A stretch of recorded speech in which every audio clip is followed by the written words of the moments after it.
अस्सलाम वालेकुम जी, very welcome back to my YouTube channel. आज इस वीडियो में हम डिस्कस करने वाले हैं weighted average cost of capital को, जो कि हमने ऑलरेडी स्टार्ट किया हुआ है। Principal of managerial finance by Gitman की बुक से हम चैप्टर को कर रहे हैं। इसके बहुत सारे क्वेश्चन कर लिए। आज का जो हमारा क्वेश्चन है वो क्वेश्चन नंबर 13 है और आपको यहाँ पे नजर भी आ रहा होगा। इसको हम स्टार्ट करते हैं और जल्दी जल्दी क्वेश्चन नंबर 13 एंड 14 को कवर करने की कोशिश करते हैं। तो कहीं मत जाइएगा। So let's begin.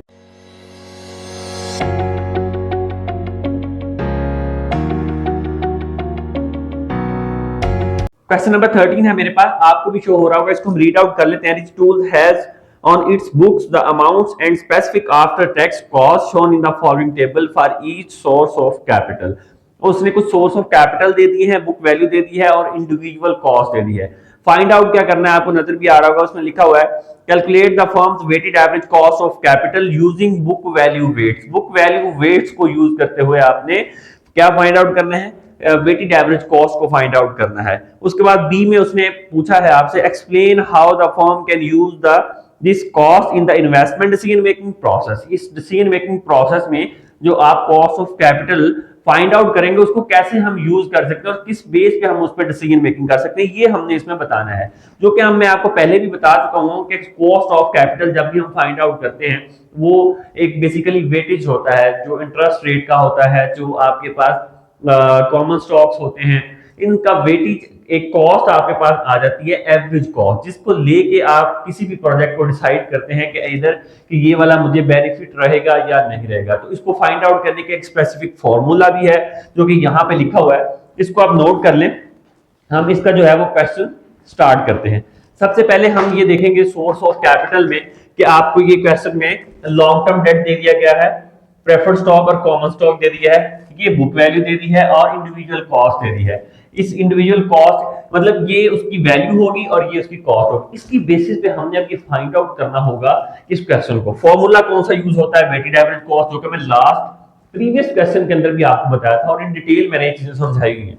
तो ये वाला फॉर्मूला है जिसमें आपने वेटेज ऑफ, ये आई रिप्रेजेंट कर रहा है डेट को, लॉन्ग टर्म डेट को, फिर ये इंटरेस्ट रेट को पा रहा है मल्टीप्लाई करेंगे, प्लस ये कॉमन स्टॉक को पा रहा है, ये रिटेन्ड अर्निंग का जो रिटर्न है या कॉमन स्टॉक का रिटर्न है, सेम बात है, और ये प्रेफर्ड स्टॉक का है वेटेज और ये उसका रिटर्न। तो दोनों चीजें आपको क्वेश्चन में दी गई है। फाइंड आउट क्या करना है, अभी हमने वेटेज निकाल दिया। वेटेज निकालने के लिए हमें परसेंटेज में उसकी वेटेज चाहिए।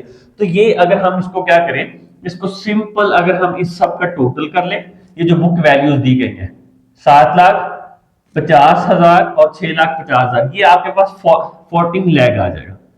ठीक है, ये आपके पास 14 लाख आ जाएगा। इस 14 लाख को यूज करते हुए अब हमने इसका वेटेज फाइंड आउट करना है। कैसे, अगर मैं यहाँ पे W लिख दूं, W किसको रिप्रेजेंट करेगा, वेटेज को करेगा। ठीक है, अभी हम फाइंड आउट करें कि लॉन्ग टर्म डेट का वेटेज क्या होगा। अभी ये 70,000, ये 14 लाख है। अगर हाँ 70,000 को लेट्स सपोज, मैं यहाँ पे क्लिक क्या एग्जांपल देता हूँ, 70,000 डिवाइडेड बाय 14 लाख अगर आप करें तो आपके पास जो आंसर आएगा वो 0.5 आएगा। अगर आप इसको करें, लेट्स सपोज मैं इसको करता हूं 7 लाख डिवाइडेड बाय 14 लाख, तो ये मेरे पास जो आंसर है वो 0.5 आएगा। ठीक है, तो क्या है 0.5।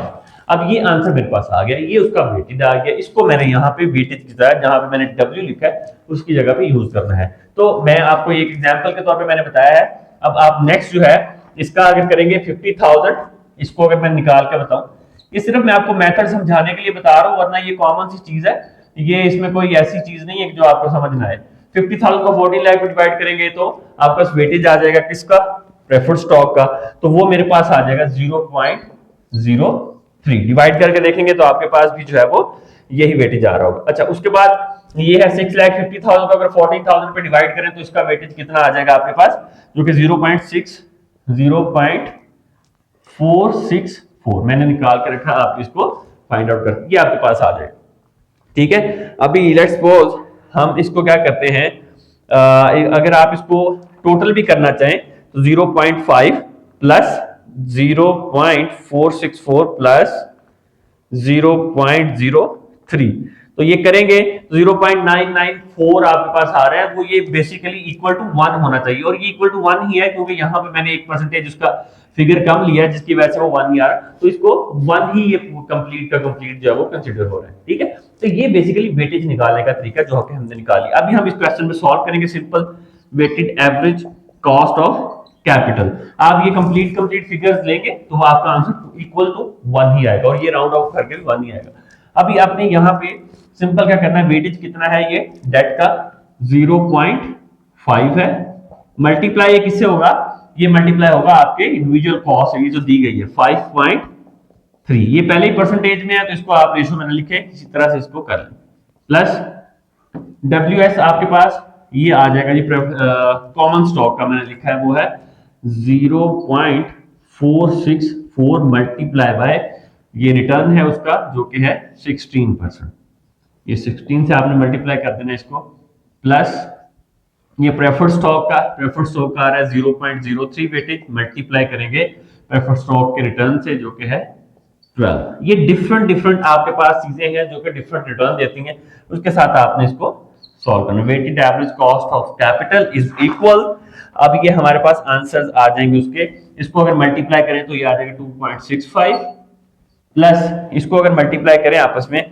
तो 0.432 आ जाएगा ये, और अगर हम प्लस कर दें इसको तो ये हमारे पास सॉरी अगर हम इसको मल्टीप्लाई करेंगे 0.64 को मल्टीप्लाई 16 करेंगे तो 7.424 आ जाएगा, और अगर हम इस 0.03 को 12 से मल्टीप्लाई कर दें तो ये आपके पास आ जाएगा 0.432, ये आपके पास जो है वो इश्यूज आ जाएंगे। तो weighted average cost of capital is equal, इन चारों को अगर आप प्लस करें तो आपके पास आएगा 10.506%, ये नॉर्मली आपके पास इतना राउंड ऑफ करके इतना आंसर आ रहा होगा। इस आंसर का क्या मतलब है, इसका मतलब ये है कि ये इन सब का एक किसी को ये जो लॉन्ग टर्म डेट अगर आप लेते हैं उसकी बुक वैल्यू 70,000 है तो आपको 5.3% मिल रहा है, ये 12% और ये 16% पे आपको इसकी कॉस्ट पड़ रही है।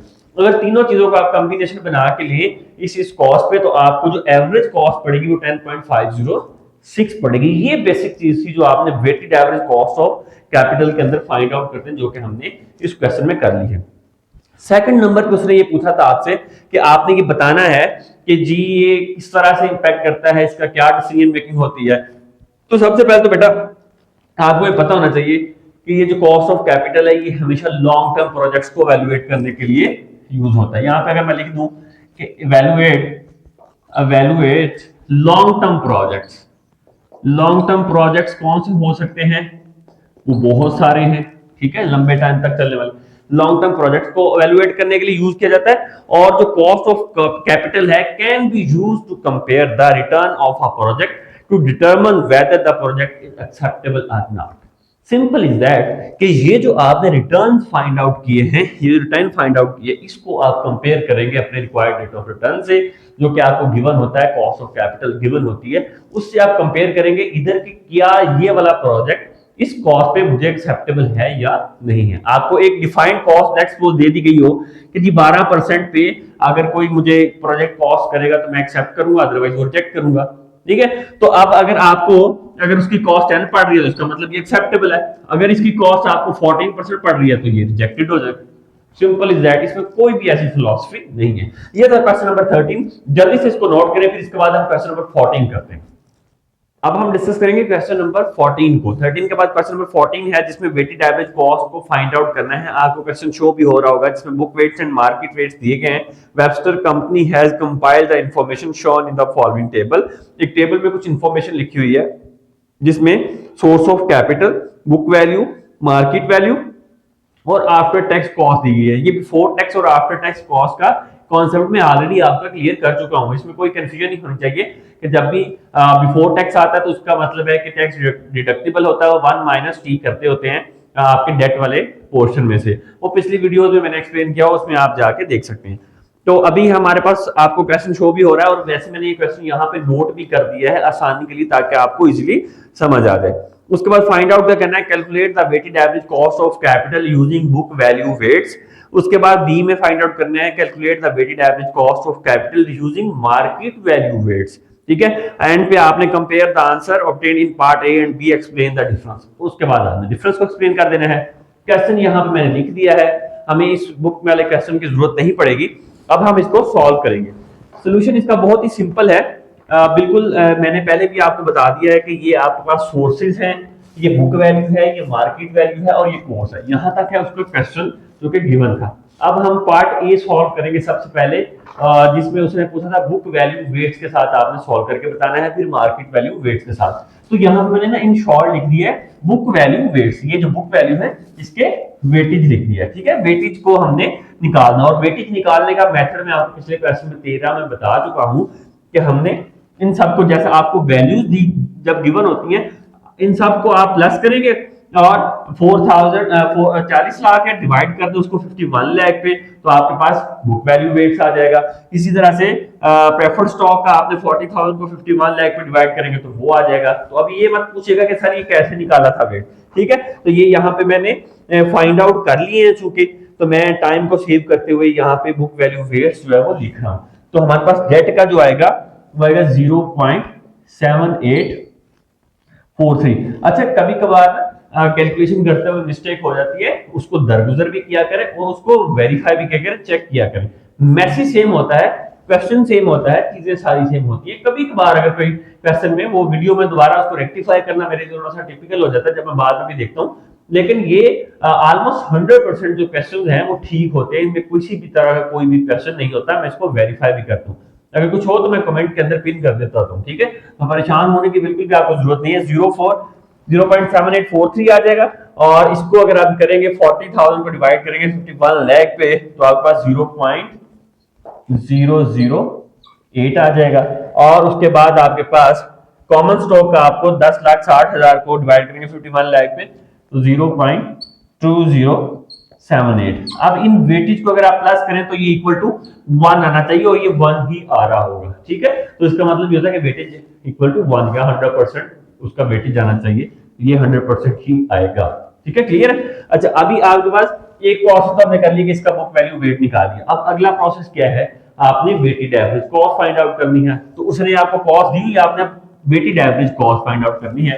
तो यहाँ पे अगर हम मैं लिख लूं weighted average cost of capital find out कर रहे हैं, सिंपल फॉर्मूला आपको पता है। इसको आपने डेट वाला जो होता है, portion of debt multiply by cost, portion of preferred stock multiply by cost, portion of common stock multiply by cost of common stock के साथ में मल्टीप्लाई कर देना है।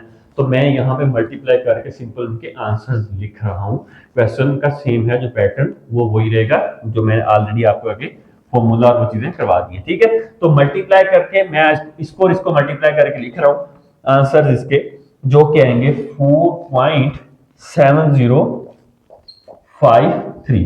ठीक है, उसके बाद हमारे पास है प्रेफर्ड स्टॉक का जो वेटेज और मल्टीप्लाई बाय कॉस्ट। ठीक है, ये परसेंटेज में लिखी हुई है, कॉस्ट ये यहाँ पे मैं लिख भी देता हूँ, ये परसेंटेज में होती है और ये रेशियोज में है आंसर उनके। 0.08 मल्टीप्लाई बाय कर देंगे 13, तो आपके पास क्या आंसर आएगा, जो कि 0.104। नेक्स्ट आपके पास इसको इसके साथ मल्टीप्लाई करेंगे तो आपके पास आएगा 3.53 आएगा आपको 5326। इसको आपने ऐड कर लेना, इनको प्लस कर लें तो आपका weighted average cost of capital आ गई बुक वैल्यू वेट्स को यूज करते हुए, वेटेज को यूज करते हुए, तो वो आएगी 8.3424%। 8.3424%। ये आपके पास जो है ये वेटेड एवरेज कॉस्ट निकल के आ गई बुक वैल्यू वेट्स को यूज करते हुए। इस बहुत ही आसान क्वेश्चन था, इसमें किसी भी तरह का कोई भी प्रॉब्लम नहीं है। नेक्स्ट आपने फाइंड आउट करना है, उसने बी में कहा था कि मार्केट वैल्यू के भी कुछ वेट्स दिए गए, ये मार्केट वैल्यू दी गई है, इसकी कॉस्ट भी सेम आगे वही रहेगी क्वेश्चन में। तो अब आपने इनको यूज करते हुए आपने weighted average cost find out करनी है, फिर इनका कंपैरिजन करना है। अभी इसका वेटेज निकालने के लिए भी सेम वही मेथड जो मैंने आपको यहाँ पे बताया है, इसको हमने ऐड कर लेना है। टोटल आ गया, टोटल अभी 38,40,000 डिवाइड बाय 69 लाख करेंगे तो आपके पास वेटेज आना शुरू हो जाएगा 1/1। फिर इस तरह 60,000 डिवाइड बाय 69 लाख, तो आपके पास वेटेज आना शुरू हो जाएगा। तो यहाँ पे मैं अब लिख देता हूँ book value market value weightage, इसको आप कंसीडर करेंगे MW लिखा है मार्केट वैल्यू वेटेज। ठीक है, अभी सेम क्राइटेरिया वही यूज करेंगे और मार्केट वैल्यू वेटेज निकाल लेंगे, जो क्या आएगा फर्स्ट का उसी तरह से 5565 5565 ओके। उसके बाद जो प्रेफर्ड स्टॉक का हमने निकाला है वो आएगा 0.008 ओके। नेक्स्ट हमारे पास है कॉमन स्टॉक का जो आएगा वो आएगा 0.4347। ये आपका मार्केट वैल्यू वेटेज आ चुके हैं इनके, ठीक है। अभी फॉर्मूले के अकॉर्डिंग हमने क्या करना है, कॉस्ट से मल्टीप्लाई कर देना है, इसको अब इसके साथ मल्टीप्लाई करना शुरू कर दें, ठीक है। मैं प्रोसेस को शॉर्ट करने के लिए इसको यहाँ पे ये नहीं लिखा कि मल्टीप्लाई, ऑब्वियस बात है कि फॉर्मूला ये है हमारा market value weightage multiply by cost. तो अब यहाँ पे हम लिखेंगे weighted average cost of capital of market value, यहाँ पे मार्केट वैल्यू लिख देता हूं ताकि कंफ्यूजन बिल्कुल खत्म हो जाए। अभी इनको अब मल्टीप्लाई करते जाएं तो आंसर आते जाएंगे, आपके पास ये आ जाएगा 3.339339। नेक्स्ट आपके पास आ जाएगा 0.104 और नेक्स्ट आपके पास आ जाएगा 7.3899 7.3899। ये आपके पास वेटेज इनका निकल के आ गया है। और एट द एंड हमने क्या करना होता है, इनको प्लस कर लेना होता है। तो प्लस करने से आपके पास सिंपल इनका आंसर जो है वो आ जाएगा। अब इसको प्लस कर लें, प्लस करने के आपके पास आएगा आंसर 10.8329%।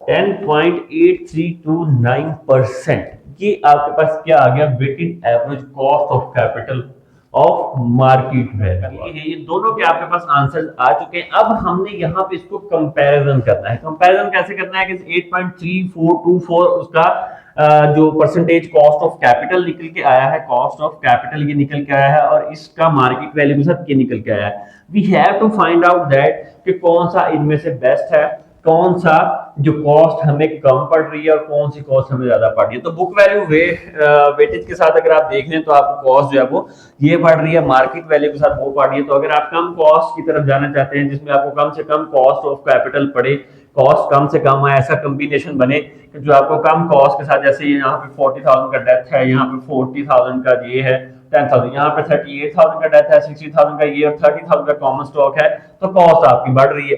तो बेसिकली कॉम्बिनेशन बनाना है जो बेस्ट कॉम्बिनेशन और कॉस्ट आपकी कम से कम है, एवरेज कॉस्ट, ताकि आप एक अच्छा सोल्यूशन आपको प्रोजेक्ट में मिल सके और बेनिफिट आप अचीव कर सकें और आपका प्रोजेक्ट जो है वो एक्सेप्टेबल हो सके। ये था क्वेश्चन नंबर हमारा 14, 13 और 14 क्वेश्चन हमारे कंप्लीट हो चुके हैं।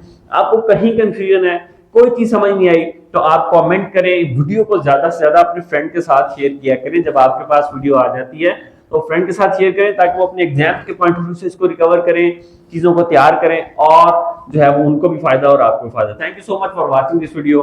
वीडियो को लाइक करें, शेयर करें, कमेंट करें, चैनल को सब्सक्राइब करें। Thank you so much.